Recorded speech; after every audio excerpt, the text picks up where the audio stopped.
guys, and welcome to another episode of Are You Not Entertained? Now, call in sick for work tomorrow. Cancel your plans. Forget everything, because it is happening. He's coming home. He's coming home. Boom, boom, boom, the music, boom, boom. Boom. The king, the return of the king. He's coming back, and there isn't much else I want to talk about, but we're going to try and just strip back for a second and talk about the world of football, talk about a couple of things that have happened. But first, boys, how are you? Ollie, how you getting on? All right, mate. Yeah, good. Just busy working, crazy week for me. But I still found time to check my phone almost every hour, every half an hour on any news. The past every 5 minutes, 3 days been absolutely mental. I've literally not slept till like midnight just in case something happened. It's been a joke. I just been laying in bed, just like refreshing Twitter. It's a bit sad, really, but it's a very exciting time. We are making a great signing from Real Madrid. Two great signings from Real Madrid. We are making 2 great signings. How are you feeling about it? Yeah, good, man. I'm the same. I mean, I was so flat after Sunday, like a child, just sulking for so long on about how poor we were. But yeah, I'm buzzed, man. I'm looking forward to it, and looking forward to talking about him and getting into this as well. Feels like Reguilon will be a great player. He's right. Let's not go into him yet. Let's come back and we'll go to it, and we'll also talk about the Everton game, and of course the thrilling Plovdiv. And I'm not talking about Eric Dyer. I'm talking about the club. We'll talk about that as well. But first we'll do a bit of the world of sport. We'll talk about things outside of Tottenham, which is so hard because I think the world of sport right now, it is Bale and Tottenham, isn't it? That is the world of sport. It is an absolute top trend. Exactly. But Liverpool have also made a great signing. Thiago come from Bayern Munich. Ridiculous price, by the way. Absolute steal. Yeah, crazy. Is he in the last year of his contract, or have they just done well? Peter, I'm going to come to you first. Tell us about this one. I'm pretty sure he is in the last year of his contract. Mm-hmm. I might be wrong. I thought he was. I've loved him for a long time. I think he's absolutely class. I think I was surprised that Barca let him go in the first place to Bayern Munich. I understand because he went with Pep, didn't he? Mm-hmm. Yeah. And he just seemed like a natural replacement to Xavi for me. I just love him. He's one of my favourite players to just sit and watch. But yeah, to get him for 20 mil is crazy cheap. And there must be, the Liverpool midfield three must be thinking, well, he's not going to sit on the benches. He's here for one of us. So whose place he takes, I don't know. I don't know if they're doing it as a replacement because there's talk of Wijnaldum potentially going to Barcelona and maybe that's the replacement they're going for. But to me, I know world class gets banded around a lot, but I think he's world class. I think he's different level. He's a different level to what they've got at a minute, and could well take them on to higher things. I know they won the league last year, but yeah, I think if they want to push again, he'd be perfect to keep them ticking over and keep them going because I just think he's class. I love him. Like left foot, right foot, he just keeps the ball moving. He's clever. Question marks over whether he's physical enough, but there's been players like that in the Premier League that have succeeded, like Paul Scholes, not physical. Luka Modric wasn't physical. So yeah, I think he's a great buy for them. An absolute steal at 20 mil. Absolute steal. What are you thinking, Ols? Well, I think it's mental that Pep's not gone for him again, if I'm honest. I think being that he left Barca to go with Pep, you look at that Man City team and you think he would fit in probably a treat. So I think, but for whatever reason, he's going to Liverpool and as you say, it's a great signing for them. He's going to improve an already title-winning midfield, Champions League winning midfield the year before. He's arguably a better player than Wijnaldum is, Henderson is. I don't think he's good enough to. Well, not good enough. I'm not sure he suits playing the holding role that Liverpool needs because obviously Fabinho basically becomes a centre back, doesn't he? Really, when they attack. So I think he's going to replace more than likely Wijnaldum, who looks like he's potentially going to go to Barca to go with Ronald Koeman, isn't he? Because he's over there now. So, but I think it's a great signing. Obviously, it's good for them. And that's the sort of benchmark we've got to compare ourselves to, haven't we? And that's who we are, in theory, chasing. in terms of the league and whatnot. It's good for the Premier League, though, I think, as well. Like, you want to watch the best players week in, week out, even if that takes another team to another level. You want to see him playing in this league. So, definitely. I'm looking forward to it. Anything else, Jez? What else is going on in the world of football right now? It's true. It's interesting as well. And I go back to like you guys talking about him being a bit lightweight potentially and who he's signed for. I want to go on the record to say that I think that Kai Havertz will be an absolute flop in the Premier League. Because I don't believe that he'll be. And I said this before I watched him play awfully against Brighton, but I already said this before, not necessarily on screen. So I just want to do it now. I think he'll be an absolute flop. I think he's Mesut Ozil Mark II, and he will absolutely fail in the Prem. Heavy prediction. That's big. But that's to not, not King Kai. But I just think that's going to be the case. And opposite to Werner, by the way, who I think will absolutely smash the Premier League. As sad as it is, I think he's perfect for it. That being said, he did say in his interview after the Brighton game that he'd never come across 3 big centre-backs who were so mean. Did he? Well, he said. So that did worry me. Maybe he won't be so good in the Prem, but that'll be good stuff. We'll see. But another one, not that we want to talk about particularly, but it did bring some humour to me in the aftermath. Aubameyang signs his contract. Yes, we all hate the Arsenal. They're not our favourite club in the world, of course. The hatred is so deep. Can't really explain how upset I get every time they do well. But you have to accept Alba is a fantastic player. He's awesome. The goal he scored the other weekend, last weekend, was ridiculous. So smooth, so easy. He's quality. He's class. So we can react and be sad about it, but the fact is he's an impressive player. I didn't realise he was 31. I didn't realise he was so old, if I'm honest. I thought he was younger than 31. He's young as Bale. That was my next. I was leading into that, Jed. I was going to say that, but 31 isn't that old because that's how old one of our potential new signings are from Real Madrid. And you talk about the Konama Bale. People say how he's old and whatnot, but everyone's going mad that Alba's just signed a new contract, same age, sort of arguably similar position, sort of both cut in from the wings. Particularly how Alba plays for Arsenal, but yeah, Gaz has had a couple of years on the bench, so he's at least 29, and sort of his actual footballing age. He's not really played, so and we'll talk about Bale in a minute before I go on a tangent about Bale. But and Pete, was you upset? Was you thinking at any point that he might leave? Because I feel like the only reason he would wait this long is if he was just having a little look over his shoulder to see if a Barca came in or something like that. I read that Barca did make him an offer already, but I just think Arsenal probably splashed a load of money at him to get him to stay, and he just wants one more payday. When I was saying you want to see the best players in the Premier League, I wouldn't have been sad to see him go. Not because I don't think he's class, because he is. Just I don't want Arsenal to be strong at all. So yeah, he's a different level. He's their best player by a country mile, isn't he? And he just scores goals for fun. Lacazette, I saw Lacazette, that goal that he scored at the weekend was his 50th for Arsenal. And I was thinking, that's taking him ages. Yeah, but it hasn't. It's just because Aubameyang got to 50 so quickly. Yeah. It just made him look awful. The other interesting one on contracts was Jack Grealish. I thought I was really surprised he signed another deal, 5 years. And although we were saying earlier, weren't we, that his buyout clause has jumped up because of it. So I reckon they've just gone, well, he's only 22, 23, whatever he is. We'll bump up his buyout clause. If he has another good year, someone will come and get him in the summer, definitely. But good for him, man. I like it that he's playing for his boyhood club. And he did say in an interview that he was like 50-50 on whether he was going to stay. And then they asked him, when did you decide? And he was like, yesterday when I signed the contract. He's like, I spoke to someone, really? He said, I spoke to the owners on the phone and he kind of changed my mind, basically.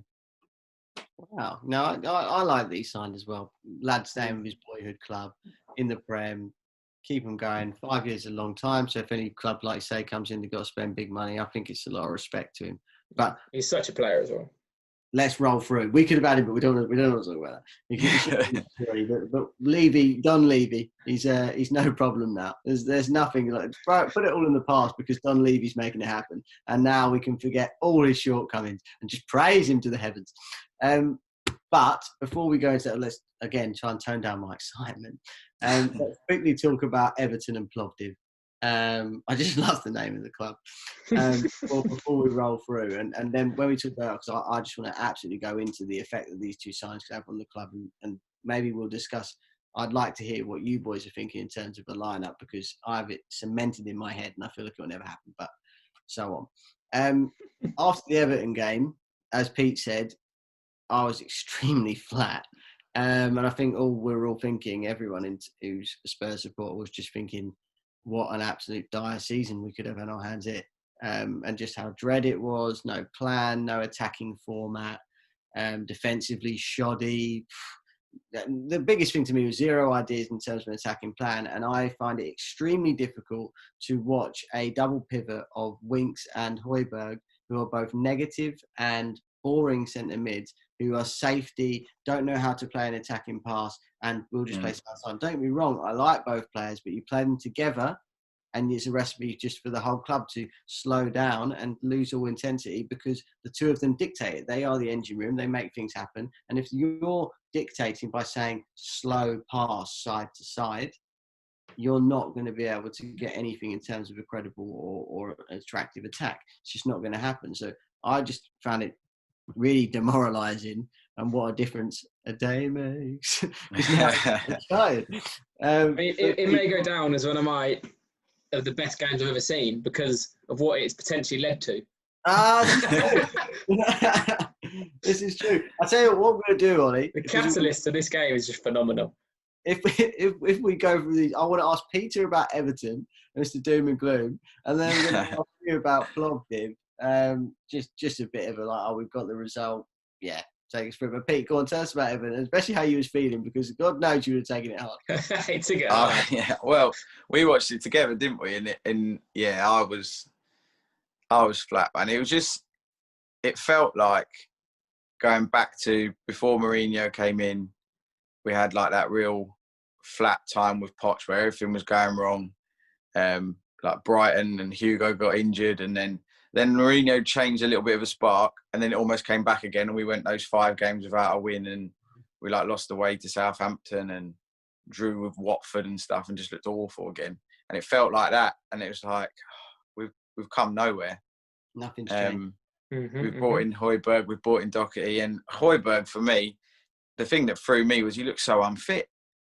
He looked so unfit, like he was blowing in the second half. There was a couple where he was trying to chase back and he just got nowhere near people. And I do think he'll come good, and I think he's trying to learn a role that he's not played before. But yeah, we just looked awful, man. We were crying out for someone to create, and even Tanguy wound me up, who we all love and want to do well. He came on, first thing he did was he cut the lines with a worldly pass. Then someone fizzed one into his feet that was poor, and he managed to clip a disgusting pass out wide. And then after that, everything he did was terrible. And I was going, come on, man, this is your time to step up and prove to him that you've got it and you're going to change things for us. Moore was awful again. Just doesn't bring anything as a winger, doesn't beat a man, doesn't run in behind, does nothing. Yeah, it just was, the whole thing was flat, and I felt flat afterwards. And well, I said to you, it's going to be a long year, Jez, if we don't do something here, because it was poor, real poor. But we did something. How much do you think these two signs is a reaction to the Everton game, or do you just think it's just timing? Do you think Levy actually went, oh my God, we need to work here? Or I would imagine surely this has been going on behind the scenes for longer than that, surely. You'd think so, wouldn't you? I think the timing one that I liked was like Mourinho come out and said it was to do with the lazy press, and Ben Davies came out and said, I don't think it. Well, I tried my best. I'm sure everyone tried their best, and then they went, get another left back. Don't let him back chat me in the press. Don't let him talk to me like that. Get me another left back. No, I think it was that pass to Charlison that he played through. I think that's when they realised he knew left back. Oh, that's awful. But it was a great ball. It's the wrong player. Yeah. So Ollie Plovdiv. Plovdiv. Ollie, you Plovdiv. Tell us about the game. I mean, in the Europa League, you play against these teams that are just top draw European teams. And tonight was another one of those. Unfortunately, I didn't actually get to watch the game. I was at work, but from what I've read on Twitter, I'll tell you all about the game that I saw. Is that from Twitter, obviously, that the first half was pretty crap. But I imagine we were all over them, had lots of ball, and just couldn't create that final chance, get a bit of luck, whatever it was. Then we gave away a goal, which was almost inevitable that we were going 1-0 down. And then we get a penalty and 2 red cards, whatever it was, and then Ndombele scores. And the goal that for Ndombele looked wicked, like the sort of passing. I think it was Gio and Ndombele and Lamela sort of interchanged like 5 passes, like bang, bang, bang, bang, bang. To Lucas, crossed it, goal. Like that's the sort of tempo, like you said about Winks and Højbjerg, that they just don't have. But those 3 players, obviously Lamela to Lucas and whatnot, that's what they do. They bring that tempo. And if you can get Højbjerg to suit that deep role and get Lo Celso fit and Ndombele fit at the same time, that 3 could possibly be the phenomenal 3, providing they'll all pull their weight. Just one thing quickly I want to talk about, just remind me there, Jez, about Winks.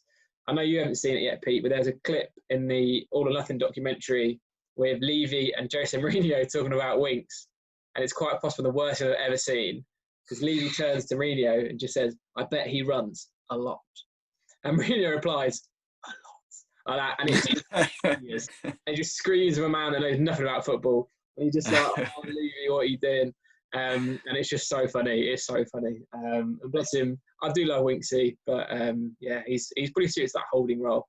I don't think he'll be starting for us if Lo Celso and Ndombele can get fit. No, I agree. Which leads nicely on to who could potentially play on the right side of them and the left back position behind them. Who indeed? Who possibly could it be? Lucas Moura?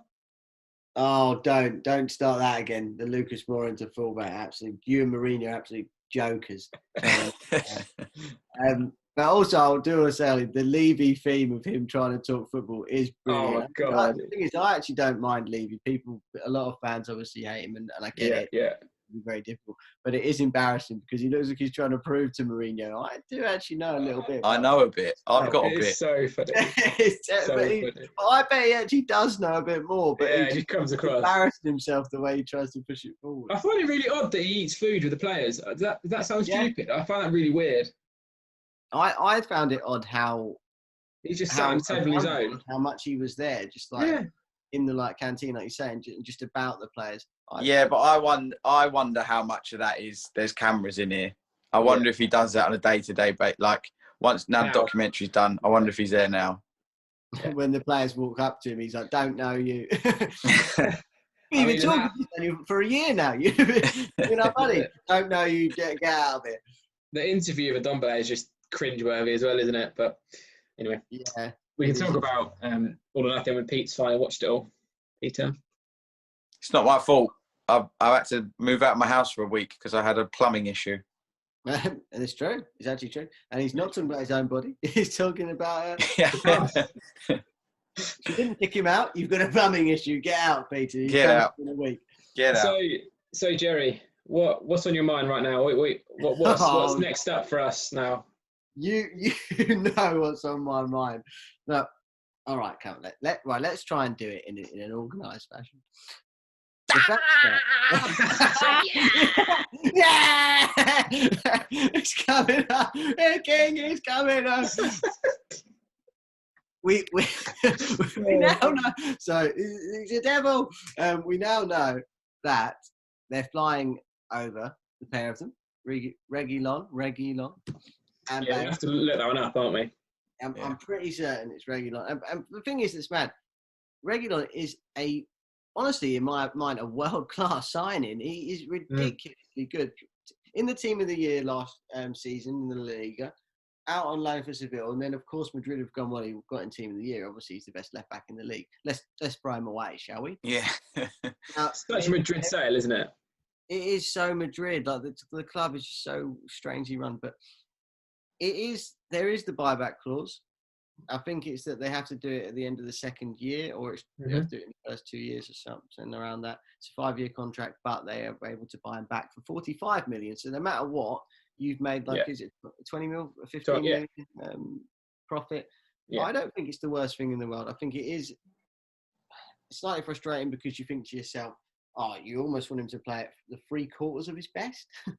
Yeah. To not get taken back. But the thing is, he's so good. And if you've got him and Doherty, who are more attacking, it brings balance. Whether or not Mourinho is going to say to him, excuse me, not crossing the halfway line, thank you. Respect me and stay at home. He might throw some of that out. But let's talk about him first, because it's honestly a top signing from Levy. Ollie, I'm going to go to you first. Talk to me about him. I think, like you said there, the back four that we've potentially put together is the most anti-Jose Mourinho back four I think I've ever seen in my life. So either one of them's not playing, or we're going to look to change to maybe a back three and have them as wing backs on either side. And then that leaves the midfield of possibly a Højbjerg, Lo Celso, and then your attacking three, Son, Kane, and someone else. So it'll be interesting to see how it all fits in. In terms of obviously with attack-wise, no question marks over him at all, really. Defensive-wise, I can't say I've seen a huge amount of him in the defence-wise, but it'd be interesting to see how it all fits together. He's certainly an attacking upgrade on Ben Davies, and possibly a defensive one as well. But it'd be interesting. It'd be good to have a proper fight on left back. Now I think he'll be given a chance. Davies will be given his chance. Mourinho is big into sort of not fights, but proper a battle for your position. And you've got to earn it. And this signing does exactly that. It makes Davies step his game up when arguably he was very safe in his position. Now he's not losing it to Rose, not losing it to Sessegnon, not losing it to Sirkin. This gives him a rocket up the arse. And it'll be interesting how that back four shapes up, or back three, or back five, or whatever it ends up being. It'll certainly be interesting. Yeah, Pete? Yeah, I'm excited. I'm a bit like you, and I can't say, I think he's going to be wicked, because I slammed people for watching best bits on YouTube and then saying they're going to be a worldie, so I can't say that. But it feels like, from all the talk of him, the first time, I just feel like our recruitment's not been great for a while as we've let people go. Like when we let Walker go and Aurier came in, and we didn't really replace Dembele for a while. And tried with Ndombele, and it just kind of went a bit wrong. The replacement of Bale was terrible. Just our recruitment's not been... He's a fan of the pod. Not after you said he had a cocaine habit, he's not. He does. Yeah, I'm excited, man. I would always prefer an attacking fullback than the likes of Ben Davies, who's just going to sit and not be doing anything. I wouldn't be surprised if Davies managed to weasel his way into a back three, to be honest. Yeah. And he played on the weasel his way. He played on the left side of that back three, but yeah, I like it. I'm a bit. I understand why Spurs have gone kind of to try and jump ahead of United in the queue. We'll agree to that buyback clause. But yeah, it just doesn't seem like a very Mourinho signing. Like you're saying, he's not a Mourinho style left back or full back, because you bought Doherty. He always tends to play with one that stays at home. But he's very attacking as well, so it's interesting. Yeah, and did you see on that subject, by the way, one of Mourinho's former defensive fullbacks, Branislav Ivanovic, is back in the Premier League. Is he? Yeah, he signed for West Brom. Oh, love it. But anyway, I digress. Yeah, I'm looking forward to seeing him. But I can't say I've seen too much of him, because that would be hypocritical of me. It was. I've actually seen a little bit of him. I watched some of the Europa League sort of mini tournament at the last season. And whilst, he's not necessarily the greatest defender in the world, but what I will say is he's pretty rapid, so his recovery is decent. So at times you'd have to beat him twice to get away, because he is just going to keep with you.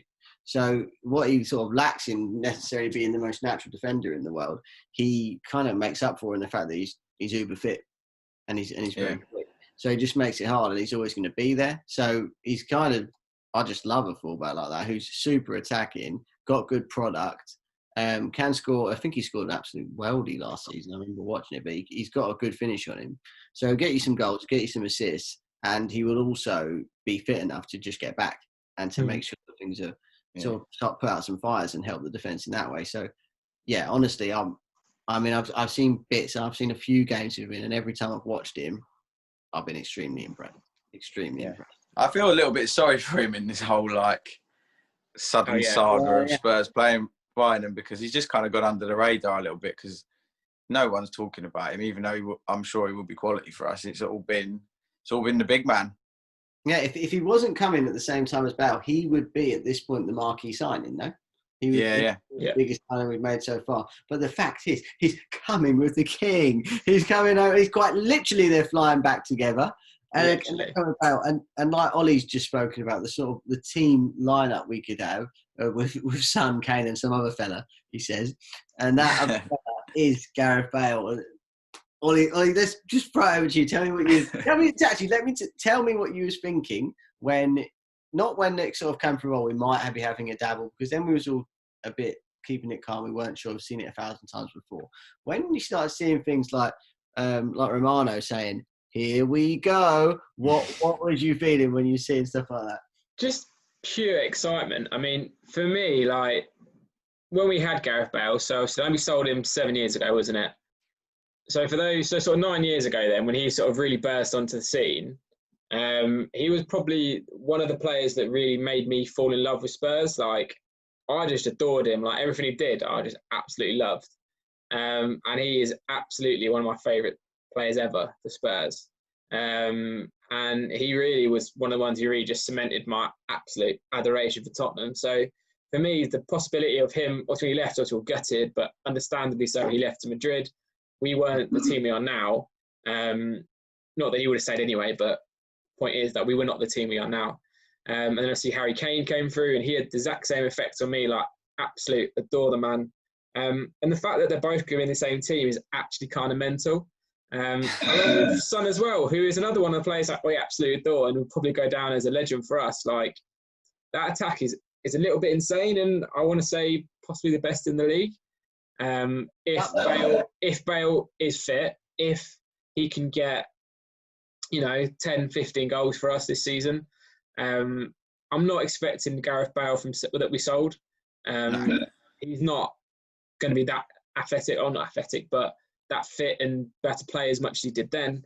But he's still Gareth Bale, and he's still one of the top 10, 20 players in the world.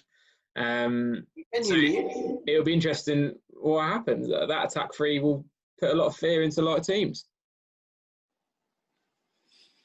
Yeah, I think I'm loving. I'm so excited, man. So sorry, Jerry. Can I go? No, come on, Sergio, I want to hear you. It's yeah, man. I'm so excited for him. I think like you said, it's one of those ones where he just gets linked back all the time, and it never felt like it. We just always thought he's on £600,000 a week. He's never going to come back to us. And his agent has come out and dug us out before and laughed it off and things. And it just seems to, hopefully, fingers crossed, nothing goes wrong. We've been here before with Dybala. We weren't this close with Dybala. Yeah. So I can't wait. I think you're right. I don't think we can't expect the same Gareth Bale that left, and I think he'll have to be managed differently. But yeah.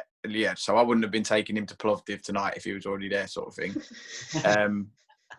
You can stay at home. Don't take him to Macedonia in the next round either. Just leave him at home. But yeah, like you say, for us, he is one of the few genuinely players that we've seen play for Spurs in our lifetime that we can call world class, and was a world beater. And to have him coming back is massive for us. And it's we needed something massive after that Everton game, because without it, it just would have felt like, even with Regulion coming in at left back, it would have felt good, but you'd still be going, yeah, but where's your creativity coming from? And I think you said, Jez, we could just try and go like Liverpool. I don't think we will. I'd love us to go 4-3-3 and then just blow teams away with Tanguy and Gio, and then obviously your front three. I do think he'll go with a back three and have wing backs and have Bale, Kane and Son as a three. But yeah, I just want it to be done now. I need to see him holding that Spurs shirt. Oh, my days. And I'm such a pessimist that until that happens, I just can't deal. I need to see him holding that Spurs shirt. Will he get the 11? He can't, man. Lamella's already got it. Like, it doesn't work like that. The problem is, I think GB11 is like his brand. I think it'd be interesting. I think he might get the 11 shirt, or the 3, or the 16. I think he was before. So it'd be interesting. Available. 9 as well. 9. Surely we need a backup striker though. As excited as I am for Bale, we still need a bloody striker. All the talk is that we ain't done. They're good. I need one. I wouldn't have begrudged leave if he was like, look, I've got Bale in, and like Bale can possibly play striker, Sonny can play striker as well. Yeah. And we won't be able to get a backup striker now. I'll be like, okay, I'll be able to deal with that. When you're bringing in Bale, when you're bringing in a left back of his class, and I'll probably hold my hands up and say, all right. But the fact that this all widely report, no, they're not done. We're still going. We haven't offloaded anyone. I don't understand how we. Yeah, I know. I don't understand. I don't get why we're going for a centre back either. To be honest, I feel like if you're going to put money into the team, get a backup striker definitely, and go and get a creative player, even if it's someone young who you're just going to trial out and you're struggling to do something, bring him on to try and break a team down. Because for me, Dyer's not great, but he's decent enough, and I reckon if he has a run of games, he'll be solid. Toby's still got a bit. Sanchez is fine. He just worries you a little bit, but he's athletic enough. He's one of those ones that his pace makes up for it. And then you've got Tanganga coming through. And worst comes to the worst, you're going to go play in Macedonia, take 1/4, don't care, just let him play. So why are we putting money into centre-back when we could go and get a striker, which we need, and then I think we still need a creative midfielder, even if you are going to go 4-3-3. An actual 10, someone to play in the 10. Yeah. But enough of that. Jerry, are you going to play a 10 now? Jerry, talk about Bale, because you've waited patiently for 35 minutes. You've done so well. All right, I will. So we're just like, Ollie, you said, that attacking three, Son, Kane and Bale. And I would say as well, like you said, that Pete, you said it too, we've had a few world-class players at Tottenham, I would say, that in our lifetime that we've watched. And the fact is, in my opinion, Kane and Bale are both world-class. And I think it's difficult, apart from when Modric and Bale were there at the same time, and I would say at that point, Bale was world-class in that last season. I wouldn't say Modric necessarily was at that point, but in my mind, I can't think of a time where I could say 100% at that moment, there are two world-class players in my side. And for me, no one can really argue that now. You can't argue, well, I would try to find it hard to argue with anyone if they were telling me that Bale and Kane are not world-class players. And it's ridiculous. That front three can blow anyone away. And that is why I do think we should go into a 4-3-3.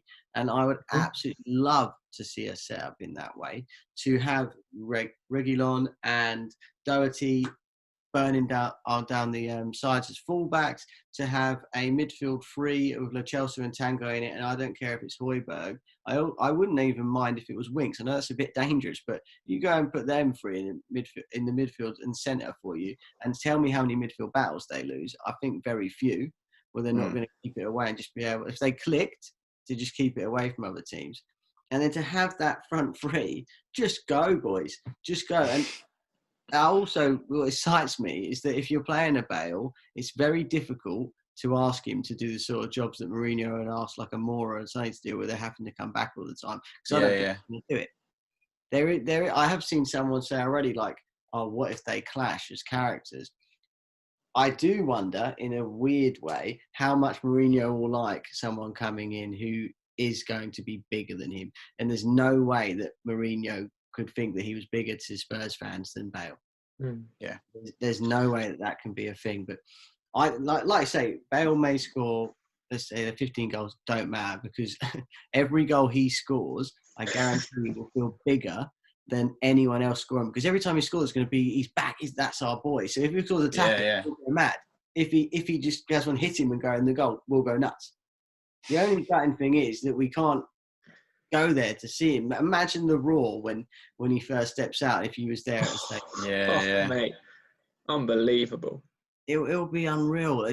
That's the sad thing, but that's obviously the world we're in. But don't let it get you down, because it's just too bloody exciting anyway. We'll genuinely look like what a difference. We look like an exciting outfit, because we have a balance to our fullbacks. We have so many choices in the midfield, even if we were worried about creativity, which you still are to an extent. But if you change the way you play and you do get that Liverpool style and you're quicker and you're a bit more direct and your fullbacks are flying on, they have proven that you don't need a creative centre midfielder. You can just keep it ticking in there. And I would say Chelsea and Tanguy are actually more creative than a lot of the players in their midfield. So it looks uber positive. It all has to click. Don't get me wrong, could take time, but I'm just so excited. I'm just so excited. I can't wait. Can you imagine if it all collapsed? Oh my God.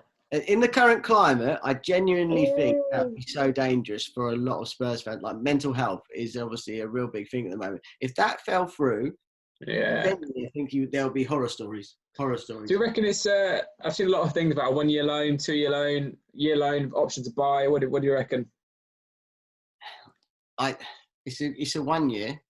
From what I understand. I think that's what I've heard. Like Ali. I'd love it to be. This is what I'm doing now. I'm going to end my career there.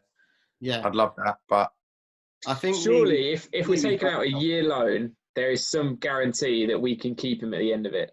In my opinion, there must be a buy. There has to be something, because if he comes in and absolutely blows it away, people might want to then buy him. People might be 32 though, but still, he'll still have that demand. You look at Ronaldo; he's 37, and he must have been 35 when he went to Juventus for 100 million, whatever it was. So they're still players of value. And you said about Mourinho, but he's managed Ronaldo, he's managed Zlatan, Eto'o, elite players. That won't be a problem for him. Those are the right personality for me. He's good with big characters. He's good with big characters. Yeah. I also saw that there's a golf course up for sale right by the training ground, and they reckon that Levy's having a little tinker. See if we can get him to keep Bale around. Genuinely surprised me. The sort of thing I feel like Levy could do. But what do we? Boys, anyone will throw something out before? I think we're nearly done. We're nearly out of time. Before we go, I think everyone's entertained, aren't they? I'm certainly entertained. I'm entertained, my friend. I don't know what we're going to... Potential to change the name of the pod? We're going to have to change the name. We have to add a name to it. Boom, boom, Bale. Boom, boom, Bale. Well, boys, it's been an absolute pleasure. Yes, indeed. Can't wait to I don't think I'll be able to sleep. So normally they seem to announce it at 10 a.m. Fingers crossed they announce it straight away. Early doors, yeah. Please. Bale. We won't wait for the plane. Huh? We'll have to wait for the plane to land. We're like, Get on flight checker tonight. Get following that plane from Madrid, boys. He's coming home. And get following us. Subscribe. Love us. Please like us. Be our friend. Share.